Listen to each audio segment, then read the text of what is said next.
இவர் தான் இந்தியா கஜினி முகமதோட அப்பாவை எதிர்த்து சண்டை போட்டு அவரை தோற்கடித்து அனுப்பிச்சிடுறாங்க. ஆனால் அவர் இந்தியாவுக்கு சண்டைக்கு வரும்போது இந்தியாவில் இருக்கிற செல்வ வளங்களெல்லாம் அவர் கேள்விப்படுறாரு, பார்க்குறாரு. இந்த வளங்களெல்லாம் நம்ம நாட்டுக்கு கொண்டு போகணும் அப்படிங்கிறது ஒரு தீர்மானத்துக்கு வந்து தான் கிபி 1000 வருஷத்துலேருந்து 1027வது வருஷம் வரைக்கும் இந்தியா மேலே தொடர்ந்து போர் தொடுத்துட்டே இருந்திருக்காரு.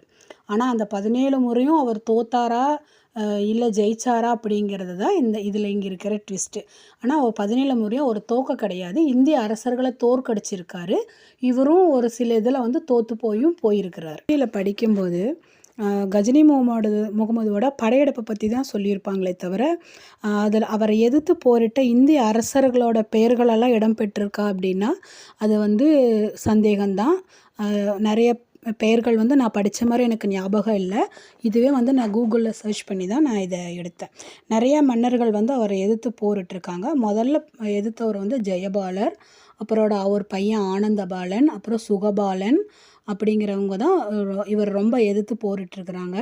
அதுக்கப்புறம் வந்து காஷ்மீர் ஆண்ட ராஜா சாந்தலே மன்னர் வித்யாதர், அப்புறம் ராணி வந்து டீட்டா, காஷ்மீர் ராணி டீட்டா, அப்புறம் சாஸ்தி கோபன் அப்படிங்கிற அரசர் திரிலோச்சனார், இவங்க எதிர்த்து போரிட்ட இந்திய அரசர்கள். அது போக ரஜபுத்திரர்கள் இருக்காங்க.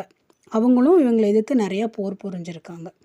இவங்க எந்தெந்த ஊர்களெல்லாம் இவர் போர் தொடுத்தார் அப்படின்னு பார்த்தீங்கன்னா காஷ்மீருக்கே 3 முறை எடுத்திருக்காரு, மமுல்தானில் 2 முறை, லாகூர், குவாலியரு, பாத்தியா நாடு, சிந்து அந்த இடத்துல எல்லாமே வந்து ஒரு நிறைய படையெடுத்திருக்காரு. அப்புறம் குஜராத்தில் இருக்கிற சோமநாதர் ஆலயம், இப்போ நீங்கள் நிறைய கேள்விப்பட்டிருப்பீங்க. அந்த ஆலயத்தை வந்து முழுமையாகவே சிதைச்சிட்டாங்க அப்படிங்கிற மாதிரி தான் நமக்கு கொண்டு வந்தாங்க. இப்போ வந்து அதை ரெனோவேட் பண்ணி தான் அந்த கோயிலை வந்து நமக்கு புதுப்பித்து கொண்டாந்துருக்காங்க. இந்த மாதிரி இந்தியாவில் இருக்கிற நம்மளுடைய கலாச்சாரங்களையும் இதுங்களையும் அவங்க நிறையா அழித்து செல்வ வளங்களை அவங்க எடுத்துகிட்டு போனதாக, கஜினி முகமது எடுத்துகிட்டு போனதாக நம்ம இந்த வரலாறில் நம்ம படிக்கிறோம். இதில் என்ன அப்படின்னா கஜினி முகமதோட படையெடுப்பை சொல்கிறாங்களே தவிர இவர் எதிர்த்த இந்திய அரசர்களை வந்து யாருமே அந்த வரலாற்றில் இல்லை. இதுவுமே நான் சர்ச் பண்ணும்போது இதுவுமே வந்து ஒரு பைலிங்காக அப்படி தான் கொடுத்தாங்க, இருக்குது இல்லை அந்த மாதிரி தான் தகவல்கள் வந்து கொடுத்துருக்காங்க. சரியான வரலாறு வந்து இல்லை. அப்போ எப்படி இந்த வரலாறில் வந்து ஏன் இவங்க பேரெல்லாம் இடம்பெறாமல் போச்சு அப்படிங்கிறத என்னோட சிந்தனை.